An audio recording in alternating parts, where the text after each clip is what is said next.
Hi guys, Gabby Gallaga here. Welcome to my YouTube channel. If you're new, feel free to subscribe. If you like this video, go ahead and click the thumbs up and feel free to share this video with anyone you feel will benefit from it. So in today's video, I will share with you 7 tips on how to help you end up with more money in your pocket. Now, I was inspired by the book Rich Dad, Poor Dad by Robert Kiyosaki. After reading that book, I was just like, my mind was blown because there's a lot of information on there that's common sense that not a lot of people talk about. A lot of people don't.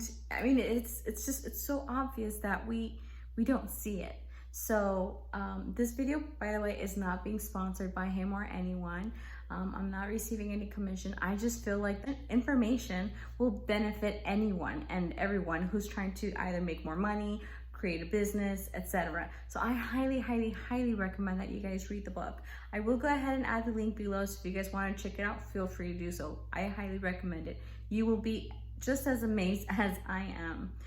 Later on in the video, I will give us a little bit of examples as to how we can implement those ideas into the tips I'm going to give, and hopefully that information is helpful. So tip number 1, spend less. You have to learn to spend less, because if you go over your budget, clearly you're spending more than you should. And some people tend to live paycheck by paycheck for the same reason. Some people are shopaholics. Some people are just impulse buyers. I know I can be one of them. If I'm under stress, I want to go to Target and I go on a shopping spree. But if you're on a budget, that's not something you want to do. So my suggestion, create a list of what you want to purchase. So before you head out to the store, you just go bam, bam, bam, go to the aisles that you need to, and don't start browsing, because the moment you start browsing, you go, hey, this looks good, or hey, you know, that sounds like a good deal. But instead of helping you, it's only taking more money out of your budget than you had planned. So you want to make sure that you try to only limit to what you really need. Another tip on spending less is purchasing off brands. So like if you've always purchased brand name items like shampoo and any hygienic stuff or household items, just think, this is only temporarily. This is only for a little while. I'm only going to spend on off brands just until I meet my goal. So until you save for that trip that you've been looking forward to, or for your car, or for whatever it is that you are trying to put money aside for, just think it's only for a little while, and then once I'm a little more financially stable, then I can go back to the brands that I trusted. So sometimes off brands are just as equivalent to brand names, as you're just purchasing the brand. Tip number 2, grocery shopping. So grocery shopping is one of the big ones because we tend to purchase a lot of things that are really not necessary. So I know that I'm guilty of this. Like if I'm hungry and I go grocery shopping, I'm gonna buy almost everything I see, right? So try to have a snack, try to eat before you go grocery shopping, and go prepared. Go with the grocery list. So my suggestion, purchase fresh produce. So if you can purchase more vegetables than anything, that is going to benefit you. The shelf life is a lot less than if you purchase canned items, but it is healthier and it is cheaper. So that should help for a little while until, again, you're able to create that little buffer zone of the budget that you're looking for. Another thing, coupons. So if you receive the advertisements in the mail for the grocery stores, circle whatever coupons they have available or cut them out. I know there's apps like Ibotta where they reimburse you a certain amount if you purchase whatever it is that they're promoting. There's other apps that offer coupons, ads that have store advertisements in them. There's tons. Even social media, like on Instagram, Facebook, there's certain groups of people that are constantly advertising sales and coupons for different locations. Check them out, follow them. Wherever you can find a shortcut, try to get to that point. Try to see where you can save money. At first, you might just be saving pennies, but hey, those pennies accumulate. Those pennies can turn to $5, $10, $15, $20, and before you know it, you have enough extra money for gas or a utility bill. So that's something that you definitely should try out. And at first, if you're not used to using coupons, it can be a little tedious because you have to be clipping and saving, but trust me, it's going to help. Tip number 3, meal prepping. I know that some of us probably don't have the time for this, and I know for some people who have kids, it's a little harder. I will be making another video for parents because I know that the topic of kids is a whole different area, and it's a lot harder to save when you have kids. But being a parent myself, I know the sacrifices that you have to make sometimes just to set a little bit of extra money on the side. So stay tuned for that video.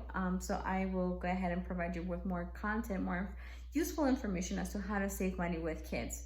Meal prepping can take a little extra of your time, but it can also save a lot of your money.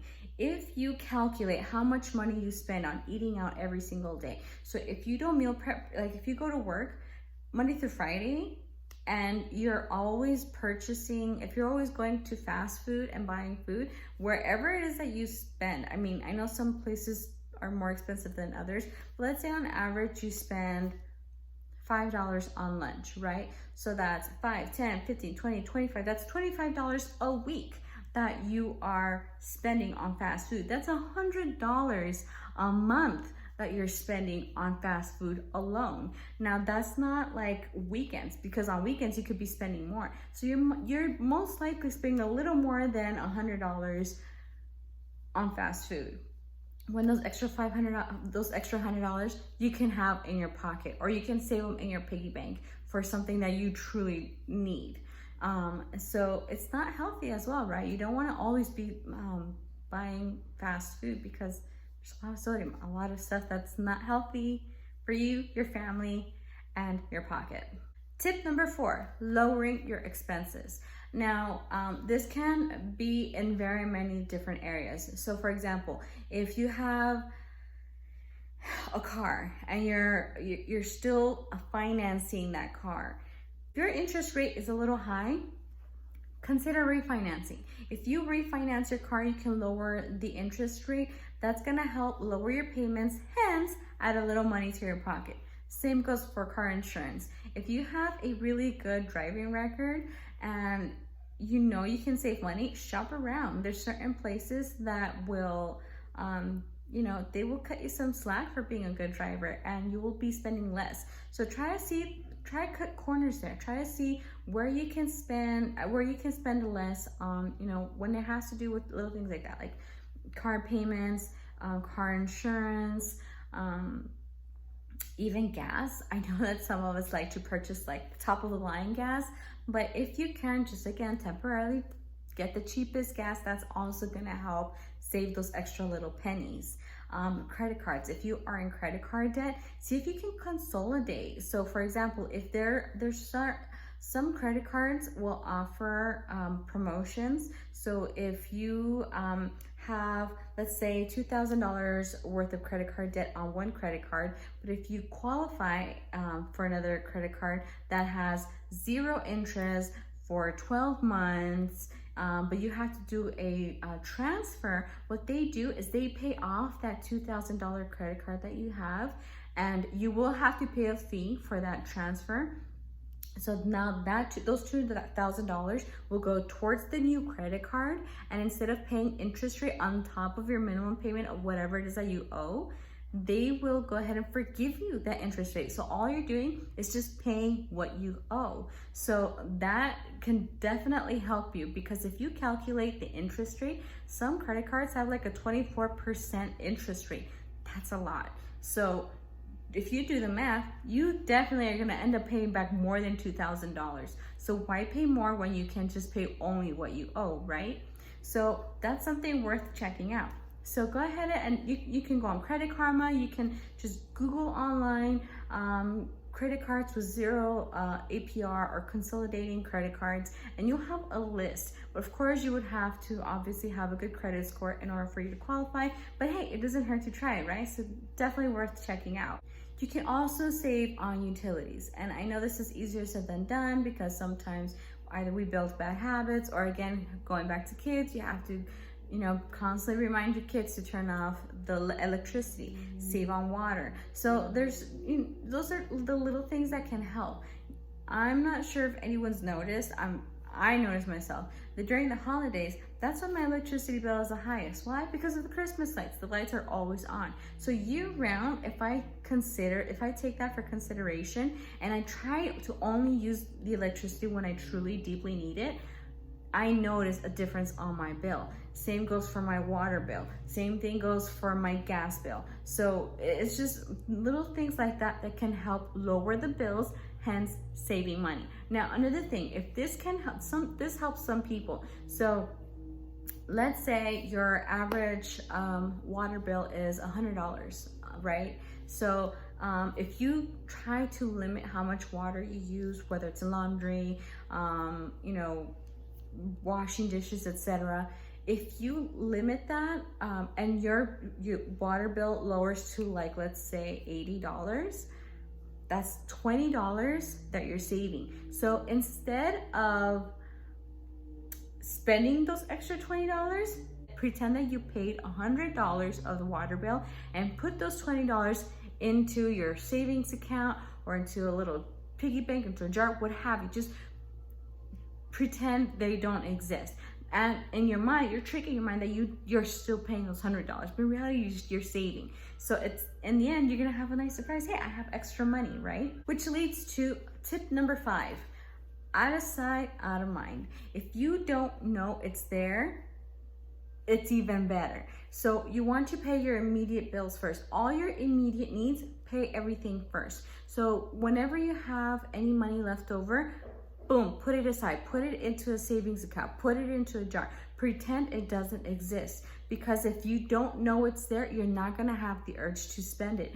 And you're going to think to yourself, oh, I don't have enough money to go out, or I don't have enough money to, purchase a little whatever for myself, or, spoil myself. So you will, in the end, once you accumulate a certain amount of money, in a sense, if you take that vacation with the money you saved, you are spoiling yourself. So that's definitely something we want to consider.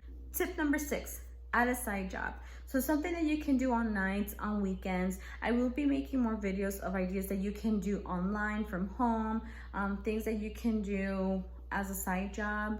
But like little things that you can take on. You can take a babysitting job. You can help watch someone's kid, while you're at home on the weekends if they work on weekends, or you can just figure out a way to make a little extra money from home, whether it's online, etc. It's on top of what you make on your regular job. You can also make a little extra money with the extra little side job. It doesn't have to be a full-time job. It could be just something part-time, or it could be just a few hours. But those like extra 10, 15, 20, whatever it is that you're making, whatever those extra dollars are, you're gonna have an extra $20 that you didn't have before. So it's definitely gonna help. Lastly, tip number 7, passive income. So that's definitely another video I will also be creating for you guys. Passive income is when you do something and that one thing keeps generating money for you. So you don't have to keep adding or investing time or what have you to that one thing, that one project, because that one project keeps making money for you. So one obvious example is YouTube, right? You make a YouTube video, and for those people that are already making money off YouTube videos, hey, they already made the video. They don't have to keep repeating that video or keep editing that video, because that video is going to generate them money over and over. There's also other things like, royalties, or you can write a book, you can write an ebook, you can, little things like that you can do, which I will also make another video to go into detail about that. That's going to, once you do it, it sells itself and money keeps pouring on. Like the video that I made on Amazon, which I will add on the link below. I will add the link below to this video under the description, just so you guys can check it out. Through Amazon, if you sell on Amazon, you purchase the items and it sits on Amazon and Amazon sells it for you. So that's, in a sense, passive income. So because once you purchase your merchandise, it's just selling itself. So in a sense, that is passive income, because you don't have to do anything about it. It just sells itself. So that's something definitely you guys want to check out. Now, Passive income can be a slow process, but it is definitely worth it. So if you guys have the time, just keep in mind that a lot of things when it comes to income will take time. It's not something like, it's very, very rare to find a get rich quick scheme. Like even then, like it's, you know, it's kind of sketchy, right? So all these processes will take time, but you know, good things come to those who wait.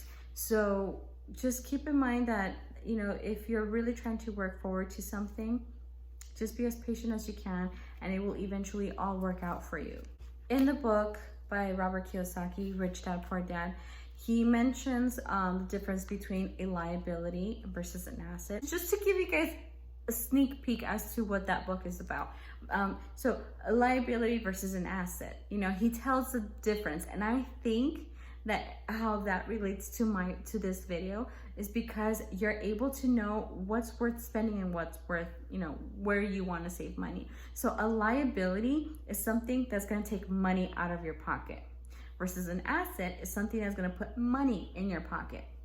So that is something you want to consider on a daily basis. So whenever you have the urge to spend on something, or you have the urge to do something, think to yourself, is this a liability or is this an asset? Is this gonna make me spend money on it, or is this investment going to is going to provide money to me? So that's just a quick little tip for you guys. Read the book, leave comments below. If there's any other topics you guys would like me to cover, anything else you want me to go over, or any video you guys would like me to make, go ahead and feel free to let me know. You know, I will do my very best to research all the information I possibly can to bring you guys the most honest, truthful content as possible. Hopefully this video was very helpful to you guys. If you have any questions, feel free to let me know. Otherwise, I will see you guys in my next video. Thanks. Bye.